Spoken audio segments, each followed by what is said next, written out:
নমস্কার বন্ধুরা, আবার আমি নিয়ে এসেছি জিষ্ণুর ভিডিও। আজকে ওর 18 মান্থসের আজকে ওর মুন্ডন।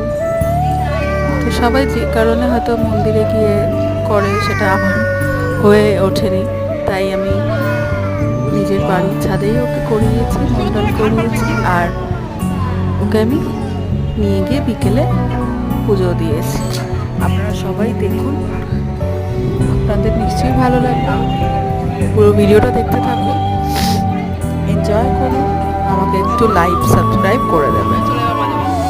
টাটা।